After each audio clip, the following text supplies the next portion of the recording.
হয়, মই বৰ্তমান আহি উপস্থিত হৈছোঁ মা কালী শিল্পালয়ত। এই মা কালী শিল্পালয়খন হৈছে পৰ্বতজোৰাৰ বগৰীবাৰী যি পছিয়াত কালীবাৰী আছে, এই কালীবাৰীত উপস্থিত এই মা কালী শিল্পালয়।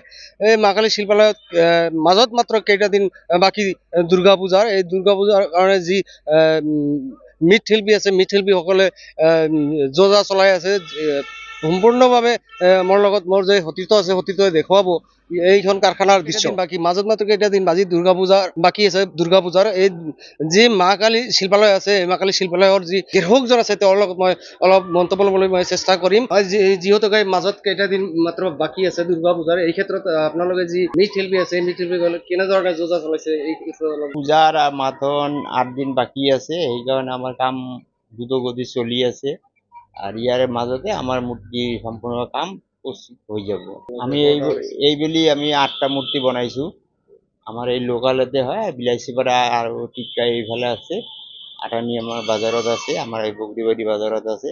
এইখিনিতে আমার পূজা এইকেইটা 6টা মান চলে আর কি। আগত যেনেকুৱা চলিছিল এতিয়াও এনেকুৱাই আছে, যেহেতু মূল্যবৃদ্ধি হৈ গৈছে, কিন্তু আমাৰ কামৰ ক্ষেত্ৰত যিখিনি মূল্য পাব লাগে সেইখিনি আমি পোৱা নাই। এইকাৰণে আমাৰ অলপ কামৰ লাভ কম হয়। মহালয় আমাৰ এই যে যেনেকুৱা হৈ থাকে অমাৱস্যাত হৈয়ে গৈছে কাটি, এতিয়া আমাৰ কাম চলি আছে।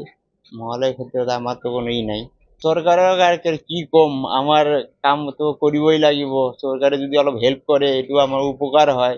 এইখিনিয়ে ক'ব লগা কথা, আৰু একোৱেই নাই। হয়, যিহেতুকে এই মৃৎশিল্পীসকলে যি মাজত মাত্ৰ কেইটাদিন বাকী দ্ৰুতগতিত এই যে মূৰ্তিবিলাক বনাই আছে, কিন্তু এখেতে কৈ আছে যিহেতু মূল্যবৃদ্ধি হৈছে, কিন্তু মূল্যবৃদ্ধি হোৱাৰ ক্ষেত্ৰত এই যি মৃৎশিল্পীসকল আছে, এই মূৰ্তিবিলাকৰ মূল্যবৃদ্ধি সেনেকুৱা হোৱা নাই।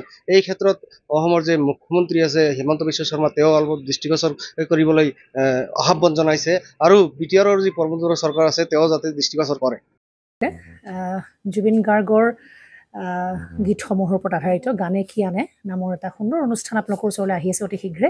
অহা 15 আগষ্টৰ পৰা ধেমাজিৰ পৰা প্ৰথম অডিশ্যন আৰম্ভ হ'ব, আৰু সেই অডিশ্যনৰ যোগেদি বিভিন্ন কণ্ঠশিল্পীসকলে যিসকলে এই অনুষ্ঠানত যোগদান কৰিব বিচাৰে, তেওঁলোকে এই অডিশ্যনৰ যোগেদি আগবাঢ়ি আহক। আৰু জুবিন গাৰ্গৰ বহুত ভাল লগা গান আমি সদায় শুনি আহোঁ, আৰু আপোনালোকৰ যদি ভাল লগা গান থাকে, জুবিন গাৰ্গৰ আপোনালোকে গাই ভাল পায়, তেন্তে অডিশ্যনত যোগদান কৰক। মোৰ ফালৰ পৰা আন্তৰিক শুভকামনা থাকিল এই সম্পূৰ্ণ অনুষ্ঠানটোলৈ।